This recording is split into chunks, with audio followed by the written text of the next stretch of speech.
हमारी 3 मांगे हैं प्रधानमंत्री से और वित्त मंत्री से, और हम आशा करते हैं कि वो इन मांगों को सुनेंगे और कहीं ना कहीं किसी के कान पर जूं जरूर रेंगेगी।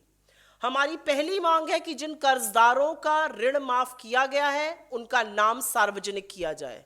हम सब भारत के नागरिक हैं, क्योंकि स्टेट ओन बैंक्स है, कहीं ना कहीं हम उसके ओनर्स हैं, कहीं ना कहीं हम करदाता हैं।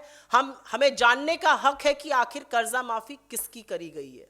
तो पहले तो नाम सार्वजनिक किए जाएं।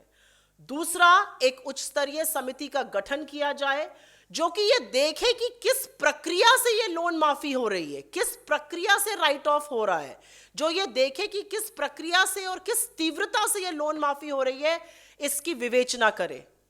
और तीसरा, हमारी सबसे बड़ी मांग है यह है कि ये समिति जो है ये financial viability of the banking sector, वित्तीय व्यवहार्यता और क्षमता को पूरी तरह से आंके उसका आकलन करे, क्योंकि बैंकों को सुधारने के पहले कोई इकोनॉमिक रिकवरी नहीं हो सकती है।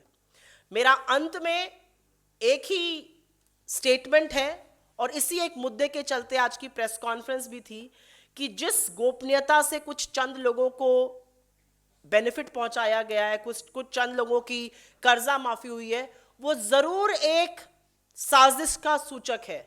आखिर किस पैमाने पर आपने ये डिसाइड किया कि ए की होगी और बी की नहीं होगी, सी की होगी और डी की नहीं होगी? और कहीं ना कहीं भारतीय बैंकों को बाध्य करके आपने घोर पूंजीवाद को बढ़ावा दिया है, और इसीलिए बैंक आज स्ट्रेस्ड एसेट से जूझ रहे हैं। बैंकों के पास अपनी बैलेंस शीट को ठीक करने के लिए और कोई उपाय नहीं बचा है, क्योंकि आर्थिक मंदी एक हाथ पे गहरा रही है और दूसरी हाथ पे आप बड़े बड़े लोगों का कर्जा माफ कर रहे हैं।